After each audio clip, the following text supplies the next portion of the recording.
সাত শ্রেণীর লোককে তারা ছায়া তলে ছায়া দিবেন।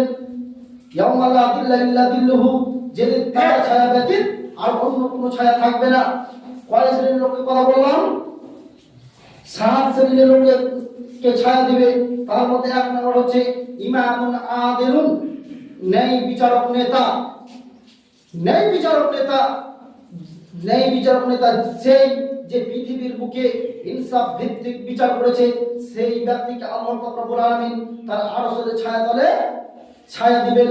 আর যদি মোদী সরকার ইসলাম ধর্ম গ্রহণ করে, সে যদি ইসলাম নিয়ে আসে, সে যদি নিয়ম মোতাবেক যদি বিচার ফয়সালা করে থাকে, সেও একদিন জান্নাতে যাবে। তার কথা আমাদেরকে মেনে নিতে হবে।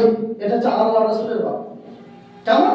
সে যদি আজকে মুসলমান হয়ে যায়, সে যদি পৃথিবীর বুকে যদি রাজনীতি যেভাবে চালাচ্ছে ওভাবে চালাতে হবে, মানুষের উপরে তাকে ন্যায় বিচার করতে হবে। তবে আজ আপনাকে যে গ্রামের দায়িত্ব দেওয়া হয়েছে, এটা হচ্ছে একটা দায়িত্ব। এই দায়িত্ব আপনাকে সঠিকভাবে মীমাংসা করতে হবে। আপনি দায়িত্বশীল। এই গ্রামের গোটা গ্রামের মানুষ বসে আপনাকে নির্বাচন করে আপনাকে এই গ্রামের সন্তান বানা হয়েছে। তবে আমি জানি এই রঘুনাথপুর গ্রামের মানুষ অনেক শিক্ষিত, অনেক কিছু বুঝে। তবুও এত বোঝা সত্ত্বে ওই মর্দন সাহেব, ওই সর্দার সাহেব ওই বিবাহিত বাড়িতে গেল কেন?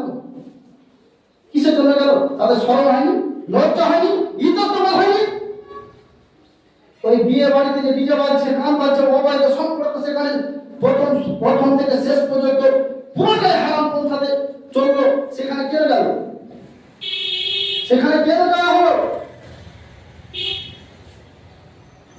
আপনাকে দায়িত্ব দেওয়া হয়েছে, আপনি সেখানে গেলেন কিসের জন্য? 2 টাকা পাবেন সেই জন্য? 500,000 টাকা পাবেন সেই জন্য চলে গেলেন? এ কথা বলতে পারলেন না? না, এটা আল্লাহ এবং তার রাসূলের কোরআন হাদিসের বাইরে। এই সমস্ত অনুষ্ঠান আমি এই গ্রামের যতদিন পর্যন্ত আমার শ্বাস রয়েছে দিলে, ততদিন পর্যন্ত আমি এই সমস্ত বাদ্যযন্ত্রটা যেখানে বাজে আমি এখানে যেতে পারি না, আমি যাব না। এই সমস্ত বিয়ে বাড়ির লোকটা আমি রাখতে পারি। এবার কেন বললেন? কেন বললেন না? সেদিন আপনিও সেদিন গেলেন, আপনিও গেলেন, আপনার ছেলেও গেল, আপনার মেয়েও গেল, আপনার স্ত্রীও গেল। কেন? শরম হয় না আপনাদের? এটা তো মুসলমানের গ্রাম, হিন্দু কাফের বেধর্মী সমাজ নয় তো। রাসূল সাল্লাল্লাহু আলাইহি ওয়াসাল্লাম বলেছেন, তোমরা যারা দায়িত্বে থাকবে, তোমরা ইয়ামুরুনা বিল মারুফ ওয়া ইয়ানহাউনা আনিল মুনকার, ভালো কাজের আদেশ করবে, মন্দ কাজ থেকে রুখে দাঁড়াবে। মন্দ কাজকে দেখলে তোমরা রুখে দাঁড়াবে।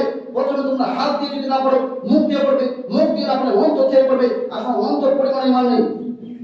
অন্তর পরিমাণ যদি ঈমান থাকতো, তাহলে আপনি যেতেন না সেখানে, আপনার মেয়ে যেত না, আপনার ছেলে যেত না, আপনার স্ত্রী যেত না। কেন গেলেন সেদিন? বলেন, কে জাননি? প্রত্যেক মানুষ আছে। কেন? তারা কি কাফের, বেধর্মী, মুশরিক? আমি সেদিন ভেবেছিলাম এই বাড়িটা হয়তো পারে কাফের, বেধর্মী, মুশরিক হতে পারে। আমি সেখানে গেলাম, সেদিকে হাত টানতে বললাম, ভাই এটা কাদের বাড়ি? তখন সে বলছে, এটা তো মুসলমানদের বাড়ি। আমি অবাক হয়ে গেলাম, এটা আবার মুসলমানের বাড়ি হতে পারে কি করে? যেখানে ইহুদি নাসারাদের মতো ডিজে বাজে, গান বাজে, এটা আবার মুসলমানের বাড়ি হতে পারে? মানে সেখানে আপনারা সবাই চলে গেলেন, সর্বভৌম আসেন, ঈমান বিক্রি করে দিলেন।